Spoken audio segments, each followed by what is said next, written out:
자, 이제 최종 그 목적지에 거의 다다랐습니다. 우리가 지금까지 코딩을 배운 이유가 이 작업을 하기 위해서 연관 물품을 찾아내는 작업을 하기 위해서 우리가 여태까지 수업을 했습니다. 자, 요 내용은 약간 처음에 계획했던 그 방법 알고리즘하고 약간 내용이 달라요. 저 간단해졌습니다. 더 우선 그 코드에 대해서 코딩한 거에 대해서 너무 거부감을 가지실 것 같아서 먼저 그 코딩을 한번 보여드릴게요.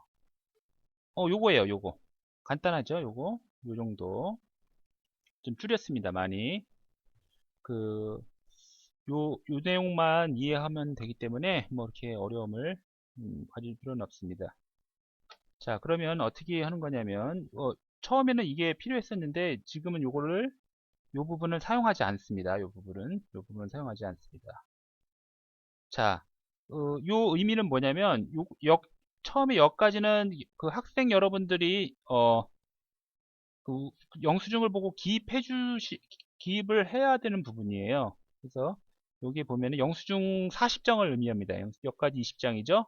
그 다음에 여기 20장 해가지고 요게 영수증을 표기한 겁니다. 어떤 식으로 표기하는 거냐면 여기 보면은 여기 1, 2, 3, 4 번호가 있죠. 요 내용이 요 내용입니다. 요 내용 아시겠죠? 그래서 영수증 한 개, 영수증 두 번째, 세 번째 이렇게 되는 거예요. 네 번째, 예를 들어서 네 번째 영수증에 뭘 샀나를 보려면, 자, 음료수를 샀네요. 그 다음에 우유를 샀고, 그 다음에 김을 샀고, 야채를 샀고, 뭐, 이런 식으로 샀다는 의미예요. 요거는 무슨 의미인지 아시겠죠? 그래서 우리가 최종적으로 해야 될 건 뭐냐면, 연관 물품을 찾는 겁니다. 연관 물품. 연관 물품 어떻게 찾냐? 첫 번째 영수증을 보니까 음료수와 과자를 샀네요. 그럼 연관 물품이라는 거예요. 하지만 이 음료수와 조미료는 연관 물품이 아니죠. 그럼 연관 물품이라는 걸 어떻게 판단하냐면 나중에 얘랑 더했을 때 숫자 2가 되면 연관 물품인 거죠. 그죠? 그래서 얘랑 더하면 연관 물품이에요. 즉 음료수하고 우유를 사면 연관 물품이라는 거죠. 그래서 요거를 이제 코딩을 해가지고 연관 물품이 어떤 게 제일 연관이 있나를 알아보는 그 코딩을 해보겠습니다. 자, 그러면 실제 어, 코딩 내용을 한번 볼게요. 자, 이렇게 보면은 이게 어려울 것 같지만 어, 요거는 어려운 게 아니라 그냥 복잡한 것 뿐이에요. 그러니까 실타래 얽힌 것처럼 우리가 실타래 엉켰다고 그거를 어렵다고 하진 않잖아요. 그건 복잡한 거지. 차분히 생각만 하면은 다 풀 수가 있습니다. 자, 그러면 한 줄 한 줄 한번 볼게요. 자, 요거 변수 선언하는 거고 그 다음에 여기서 이제 변수의 시작이라는 변수는 왜 넣냐면요. 요 시작 포인트를 말하는 거예요. 여기서 보면은 여기 있죠. 여기 13째 줄 여기를 말하는 거예요. 여기서 13을 넣습니다. 왜 이걸 넣냐면은 굳이 뭐 나중에 그냥 13을 바로 넣어도 되는데 여기서부터 시작한다는 표시로 그냥 넣었어요. 책갈피 같은 거라고 생각하면 돼요. 자, 이해되셨죠? 그 다음에 이제 여기서 보면 삼중 루프가 나오는데 삼중 루프 이게 좀 어려울 수 있어요. 그래서 이렇게 연결됩니다. 삼중 루프. 그래서 먼저 뭐 간단한 것부터 얘기하자면 요 i 값은 뭘 나타내냐면 영수증 개수를 나타내요. 영수증 개수. 영수증 개수. 영수증이 선생님 40장이라고 그랬잖아요. 40장. 그죠? 40장. 쫙 40장. 그 40장을 말합니다. 아시겠죠? 그 다음에 이제 요 j 값, 그 다음에 요 k 값은 후반부에 제가 설명을 드릴 텐데요. 요거 한번 J하고 K 값 한번 볼게요. 자, 우선 보기 전에, 왜 K는 J 플러스 1이냐, 요게 내용이 좀 어려울 수 있는데, 요거 어떻게 이해하시면 되냐면, 요 비교를 할 때, 요렇게 비교할 거예요. 그 다음에 또 요렇게 비교하고, 요렇게 비교하고, 요렇게 비교한다고요.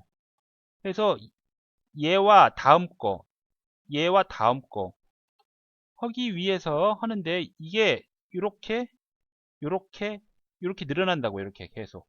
이제 뒤로 가죠. 자기 자신 밑으로. 그죠? 자기 자신 밑으로. 그래서 J보다 하나 높은 거부터 시작하는 겁니다. 하나 비교할 때. 그게 무슨 말이냐면요. 1하고 2 비교하고, 그죠? 1하고 3 이렇게 비교하는 거예요. 1하고 4. 그래서 쭉 내려가는 게 10까지 내려가는 거죠. 근데 이제 그 다음은 어떻게 비교해야 되냐면 2하고 3, 2하고 4, 2하고 5 이렇게 비교해요. 그러면 3하고 그 다음에 3하고 4, 그 다음에 3하고 5 뭐 이런 식으로 비교하는 거죠. 그 다음에 4는 뭐겠어요? 4하고 5. 근데 4하고 1은 비교할 필요가 없어요. 왜냐면 4하고 1은 이미 비교를 했기 때문에. 아시겠죠? 그래서 J 플러스 1이 들어갑니다. J 플러스 1. 후반부에 한 번 더 설명해 드릴 거예요. 아시겠죠? 그래서 요 40은 전체 영수증 개수를 말하는 거고, 요 J 플러스 1은 이렇게, 이렇게, 이렇게, 이렇게, 이렇게 내려가는 게 K예요. K 값이 이렇게 되는 거고, 여기서부터 시작되고, 그 다음은 여기 두 번째부터 시작되죠. 이렇게. 근데 항상 시작되는 거 전 거는 할 필요가 없어요. 시작되는 거 다음 거부터 비교하는 거니까 J 플러스 1이 되는 거죠. 아시겠죠? 자, 그 다음에 처음 나온 if문이 나오는데 if문은 뭐냐면은 조건이 만족할 때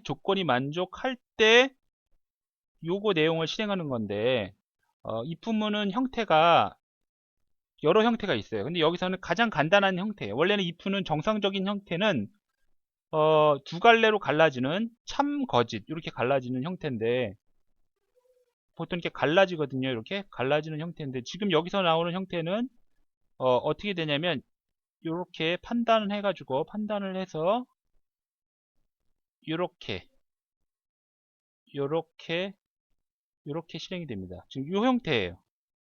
이 형태.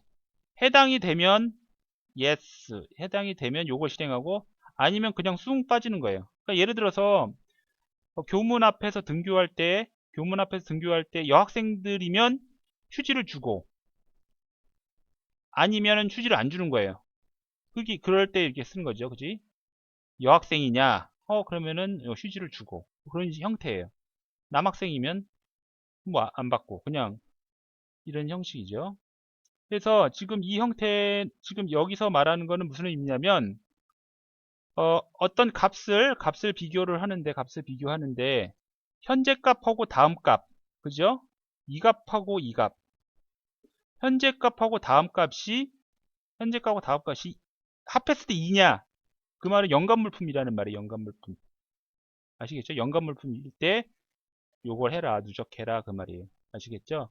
if 시작하고 end if로 끝나요. 지금 현재 else가 없는 거예요. 이거는 else가 있는 건 형태가 어떻게 되냐면 자 이렇게 형태가 됩니다. 이렇게 else가 있는 건 이렇게 자 이렇게 yes, no 이렇게 됩니다.